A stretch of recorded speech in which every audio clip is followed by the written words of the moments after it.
عليكم ورحمة الله تعالى وبركاته. مرحبا بأعزائي الطلبة والطالبات، أتمنى أن تكونوا في أتم الصحة والعافية. إذن في هذه الحصة إن شاء الله سأخصصها لمستوى الثانية بكالوريا في إطار الاستعداد للامتحان الوطني، وسأخص هنا الدرس المتعلق بالأعداد العقدية، c'est-à-dire les nombres complexes. Donc je vous propose cet exercice. Pourquoi? Parce que c'est un exercice très intéressant. Ça comporte différentes questions qui sont plus ou moins difficiles. Donc c'est à vous de choisir et de voir bien sûr s'il sont des questions faciles ou non. Donc pour ne pas trop parler, je vais vous proposer cet exercice. Voilà, il est devant vous. Donc vous pouvez stopper la vidéo pour le lire et le relire une ou deux fois pour répondre à ces questions, pour les comprendre avant puis répondre. Et en fin de compte, vous allez bien sûr comparer vos résultats avec les miens. Donc voilà, vous avez la première question. Montrer que les racines carrées du nombre complexe 7 moins 24i sont 4 moins 3i et moins 4 plus 3i. Résoudre donc c'est l'équation z au carré plus 2 moins 5i z moins 7 plus i égale à 0. Dans le plan complexe orthonormé, bien sûr, on considère les points A, B, M d'affixes respectifs comme vous le voyez devant vous. Alors, on vous demande bien sûr de montrer que Z1 bar Z3 égale à moins 2i alpha, avec alpha est un réel non nul, et on déduire la nature du triangle AOM. Montrer que Z1 moins Z2 bar fois Z1 moins Z3 égale à 1 moins 7 alpha plus i en facteur de alpha plus 7, et déterminer le réel alpha pour lequel les points A, B et M sont alignés. إذا غادي نحاول نتكلموا شويه باللغه العربيه حتى يستفيد الجميع. إذا بالنسبه للسؤال الاول هو قال لك بين بان لي غاسين كاري. اذا لي غاسين كاري هم الحلول النونيه اللي هي من الدرجه الثانيه. اذا بمعنى اخر سنحاول الجواب عن السؤال بهذه الطريقه. اذا ما معنى هاد لي غاسين كاري؟ دونك لي غاسين كاري sont les solutions telles que, si vous voulez, telles que z au carré égale à 7 moins 24i. Alors on doit chercher ce z qu'on va poser x plus y. Alors dire que z au carré égale à 7 moins 24i, cela veut dire quoi? Cela veut dire que x plus y au carré égale à 7 moins 24i. Or x plus y carré c'est x au carré moins y carré plus 2 fois x, y, i. Ça veut dire quoi? Ça veut dire que la partie réelle x au carré moins y au carré égale à 7 et que x, y ou bien 2xy égale à moins 24. Autrement dit, ça veut dire que x au carré moins y carré toujours égal à 7 et que xy égale à moins 12. Ce qui nous importe le plus, c'est que xy est négatif. Alors voilà, premièrement. D'autre part,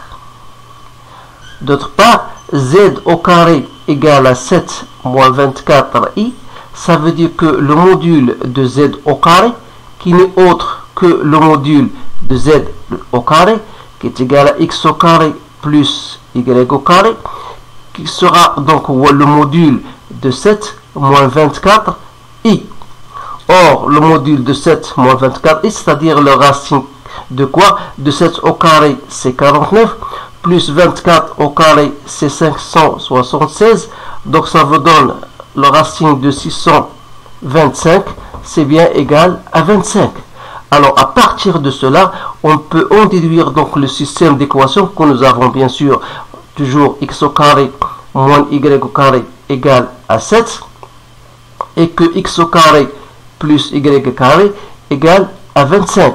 Mais nous sommes oubliés bien sûr que xy est négatif. Alors, si j'ai fait ajouter 1 à 2, c'est-à-dire x au carré plus x carré, ça me donne x au carré. Donc, j'élimine y carré, il me reste 7 plus 25, c'est 32. Donc, je garde toujours x au carré, l'une des équations, bien sûr, et sans oublier bien sûr que xy, ça restera toujours négatif. Ça, je dois tenir compte. C'est-à-dire que x au carré égale à 16 et x au carré plus y carré égale à 25. Donc, x sera égal à plus ou moins 4 et y au carré, bien sûr, c'est 25 moins x au carré, c'est-à-dire 9, donc ce qui prouve que y égale à plus ou moins 3. Alors le fait de dire que x, y est négatif, c'est-à-dire que notre système va nous donner les solutions suivantes, c'est-à-dire que z soit égal, si je prends x égale à 4, alors y doit être négatif, donc on aura moins 3i, ou bien z égale à moins 4, plus cette fois-ci, plus 3i. Donc voilà les deux solutions. C'est-à-dire que si je mets ça au carré, ou bien celui-là au carré, j'obtiendrai bien sûr 7 moins 24i. Alors c'est une question typique, donc il faut toujours faire attention parce que ça fait longtemps qu'on n'a pas posé cette question à l'examen. Donc essayez de le comprendre et de le refaire. Maintenant je passe à la deuxième question. Résoudre l'équation z au carré. Donc z au carré plus 2 moins 5i fois z moins 7 plus i égale à 0. Alors, le discriminant delta, il faut le déterminer. Donc, c'est 2 moins 5i au carré moins 4 fois a fois c. Ça me donne 4 moins 20i moins 25 plus 28 moins 4i, c'est-à-dire 7 moins 24i. Alors que j'ai déjà montré d'après la question suivante, si je prends l'une des solutions, je prends 4 moins 3i au carré. Alors ça va me faciliter la tâche. La tâche, bien sûr, en trouvant la première solution, c'est-à-dire moins b, donc c'est moins 2 plus 5i plus racine de delta, c'est-à-dire moins 4 moins 3i sur 2a. Voilà, c'est-à-dire je trouve donc moins 2 plus 5i moins 4 plus 3i, le tout sur 2. Donc c'est moins 3 plus 4i. Alors que la solution Z2, de la même manière, vous allez trouver bien sûr 1 plus i. Donc il suffit de faire ici, au lieu de moins, vous faites plus et vous allez obtenir bien sûr cette solution. Alors maintenant la question 2. La question 2, voilà.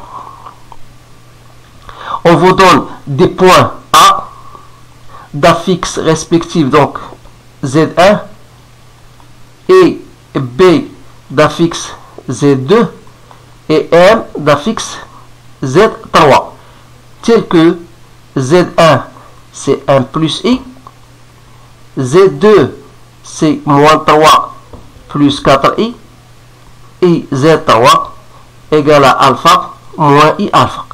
Alors alpha est un réel non nul, donc il appartient à R étoile.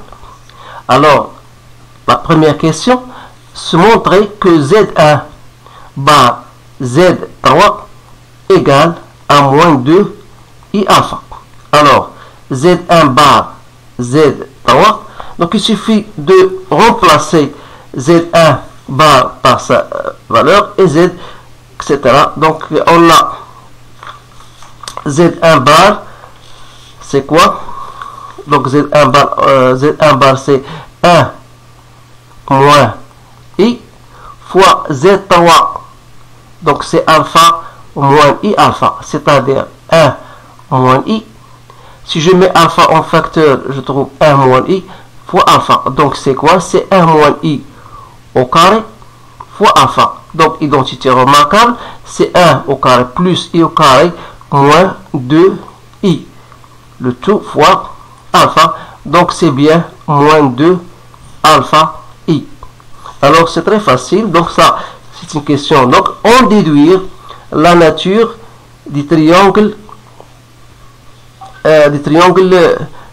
AOM. Alors la nature du triangle AOM, on a, si vous remarquez bien, donc je répète ici, vous avez Z1 bar Z3, on l'a montré, égale à moins 2 alpha I, c'est-à-dire moins I fois alpha moins alpha I égale à moins 2 alpha I. Or, ce 1 moins I, je peux l'écrire ça d'une autre façon, c'est-à-dire 1 moins I fois 1 plus I sur 1 plus I. Ensuite, tout ça, je multiplie par alpha moins alpha I. Donc, je vais vous dire pourquoi. Donc, vous remarquez que ça, toujours égal 1 moins I fois 1 plus I. Donc, si je fais ici, donc ça me dit, je mets 1 plus, ça me donne, ça c'est une identité remarquable de type A moins B fois A plus B, il y a A carré moins B carré. Donc, c'est 2 sur quoi? Sur 1 plus I fois alpha moins alpha I. Donc vous remarquez bien ça, que ça ce n'est autre que 2. Donc alpha moins alpha I n'est autre que OM. Donc sur 1 plus I c'est OA. Donc vous remarquez bien, c'est pour la raison pour laquelle je fais tout cela pour faire apparaître OA. Donc on a trouvé que cela est égal à moins 2 alpha I. Donc, ça veut dire quoi? Ça veut dire que OM sur OA égale, si je simplifie par 2, donc il me reste moins alpha I. Alors, cela prouve bien sûr que OM est perpendiculaire à OA. Alors, qu'est-ce qu'on va dire dans ce cas-là? Que le triangle AOM est un triangle rectangle en haut. Donc voilà la réponse à cette question. Maintenant, je vais passer à la dernière question, question B. On vous demande de montrer que Z1 moins Z2 bar, voilà, fois Z1 moins Z3 égale à 1 moins 7 alpha plus I alpha plus 7. Donc on doit donc montrer cela. Donc tout simplement il suffit de remplacer. Donc on a Z1 moins Z2 bar fois Z1 moins Z3 n'est autre que Z1, je vais remplacer Z1 par son expression, donc Z plus I, plus 3 moins 4I, je fais tout ça, Z bar, fois 1 plus I, moins alpha, plus I alpha. Donc l'expression de Z1 moins Z3. Donc 1 plus 3, ça me donne donc 4 plus 3I. Donc 4, ça me donne 4, voilà, 4i moins 4i, c'est moins 3i, donc ça devient plus 3i, je la fais directement, fois, ici c'est 1 moins alpha, voilà, 1 moins alpha, plus i, facteur de 1 plus alpha, voilà.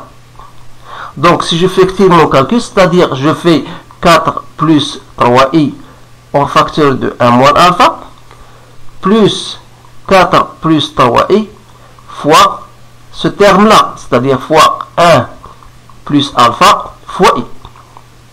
Donc, ça me donne 4 moins 4 alpha, plus 3i moins 3 alpha i, plus 4i, plus 4 alpha i, voilà, moins 3 alpha. Donc j'effectue tout simplement mon calcul.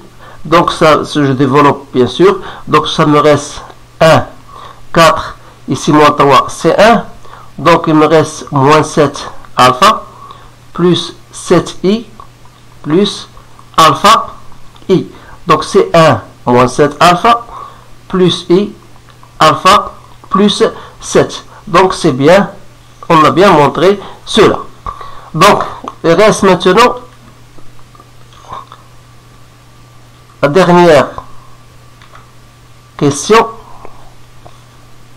C'est, on va montrer pour quelle valeur de alpha les points A, B et M sont alignés.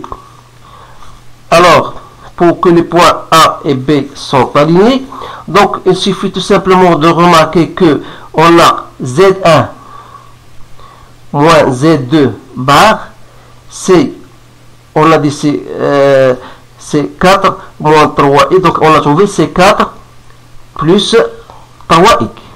Alors, ce 4 plus 3i, je peux le mettre d'une autre manière. Donc, 4 plus 3i, si je multiplie par son conjugué, donc ça devient 4 moins 3i sur 4 au carré, c'est-à-dire je dois diviser par 4 moins 3i. Donc, ça, c'est une identité remarquable. A moins plus B fois A moins B, c'est A au carré plus B carré, A au carré moins B carré. Donc, ça me donne 4 au carré, ça fait 16 plus 9, donc c'est 25 sur 4 moins 3i. Alors, c'est-à-dire c'est 25, c'est quoi 4 moins 3i? N'est autre que Z1 moins Z2. C'est-à-dire c'est 25 sur BA. Voilà. Donc, on a montré d'après la question précédente que Z1 moins Z2 bar fois Z1 moins Z3, ça devient donc Z1 moins Z1 bar, on l'a trouvé c'est 25 sur BA, que je dois multiplier par Z1 moins Z3. Or, Z1 moins Z3 n'est autre que AM. Alors, tout ça, on a montré que pour que les points A, M et B soient alignés, donc A, B, M sont alignés,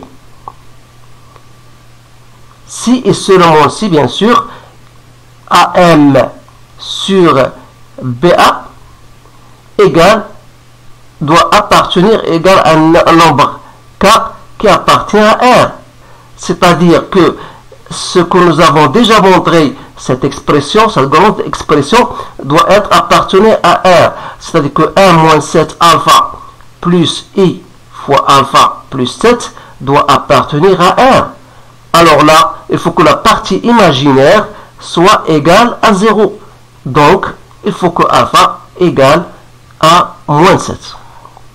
Donc, voilà la réponse à ce sujet. Donc, vous remarquez bien sûr que c'est un sujet qui n'est pas tout à fait simple. Donc, il faut quand même avoir un bagage pour le faire. Donc, essayez de le faire et de le refaire. Et n'oubliez pas, bien sûr, de bien saisir les notions que vous avez vues dans votre cours. Alors, je vous remercie de votre attention. Je vous souhaite toujours une bonne chance et je vous dis à bientôt.